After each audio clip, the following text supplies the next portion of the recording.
G'day from on board this Boeing 787-900. I'm heading from Bahrain to Jeddah in what is an amazing business class for a short-haul flight.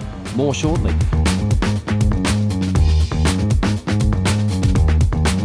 Dropping your rental car back at the airport is quite bizarre here, in so much as we park right out the front of the airport, you lock the car, you go inside, give them back the key and they come and get it. Nowhere in the world are you allowed to do that. If you're going business class, you don't go to this main area in the Bahrain International Airport. We go to this one up here.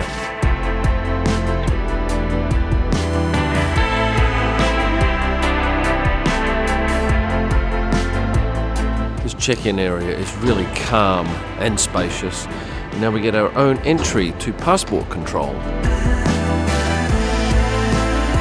Getting through passport control took a minute, security no more than 2, and we've now come up to this lounge, which is glorious.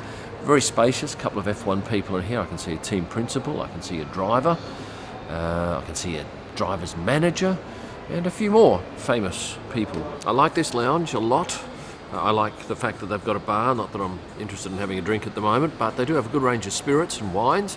I like the fact that behind me is a golf range and a pool table. There's beautiful views out over the runways, and you can even get a fresh omelette made exactly to your taste, but no ham.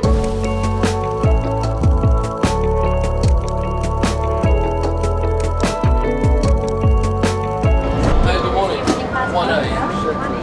Thank you, this is lovely. Now, even though this is a 222 aircraft, these are suites. And they are slightly staggered. The gentleman next to me is probably back 20 centimetres from me, and I have my own entry into this cabin. 2 seats in the middle though, they're not spaced. So what's this like? What's incredible? Now, there would be no US airline that I can think of that would offer you a cabin like this, totally private, for a short-haul flight. I've flown JetBlue in their Mint class, and that has a throne seat, which is very private.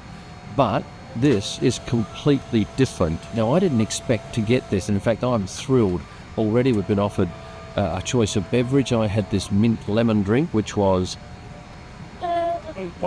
zesty and sweet. And will there be any alcohol service on this flight to Jeddah? No way. Anything going into or out of Saudi Arabia is absolutely alcohol-free.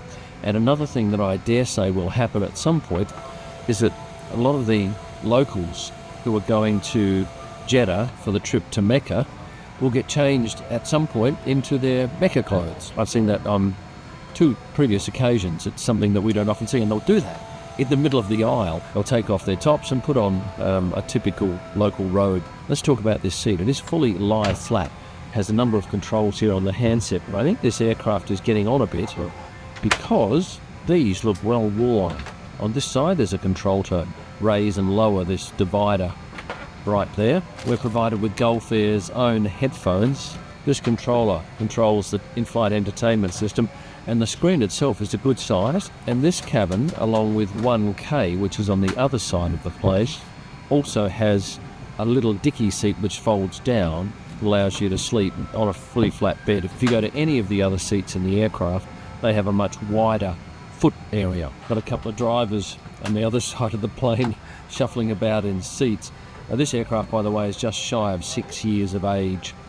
And of course it has the dimming windows just here, which I can make brighter by pressing a button. Then it buggers up my shot, makes it far too bright. But I'll show you anyway. And you can do this in fast motion. Anyway, it goes brighter than that. If you're wondering what the price of this 2.5-hour one-way flight in business is, it was around about $1,150 US. My son, though, he paid about $180 US for his economy seat, and then we bid for an upgrade for him, cost us, I think, $110.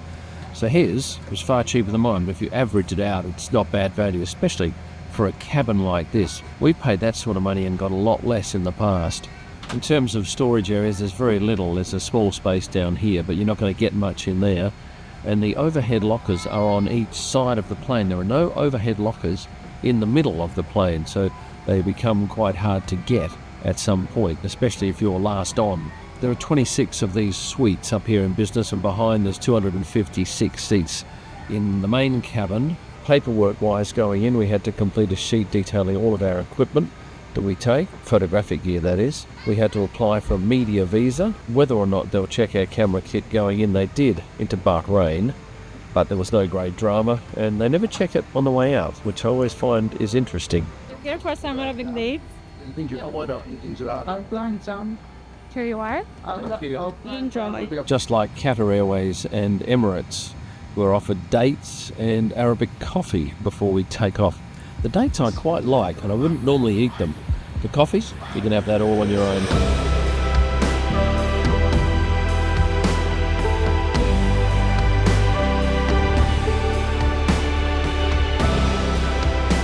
About 30 minutes into the flight, the chicken and mango salad arrived, and it was average, 6 out of 10. It's not often I get to watch a movie, but I'm doing it now. But these headphones are shocking. They're like clamps on your head. And the other thing, they come with a plug that I've only ever seen on this aircraft.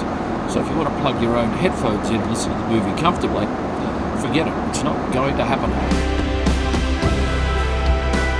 Just had an announcement over the PA saying, for those who are starting their pilgrimage, now's the time to change into, I apologise for not knowing the local name for that outfit, but now's the time to do it. 30 minutes away from Mecca.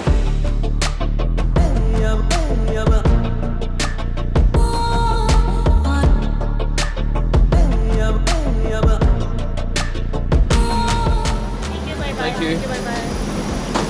Well, that was a great flight.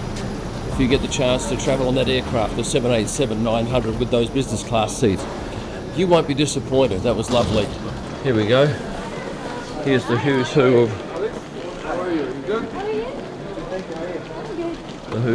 F1. Hello. Nice, mate. Hope you enjoy. Thank you. Formula One guest, welcome to Jeddah.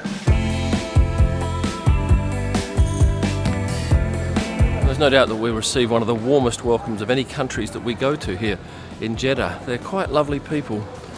Now, find some luggage. Well, the locals like to get the good spots right up next to the carousel, so if your bag comes out, I don't even know how you get it. You have to sort of barge through them. Hey, you made it! Welcome to Jeddah. We're happy to have you.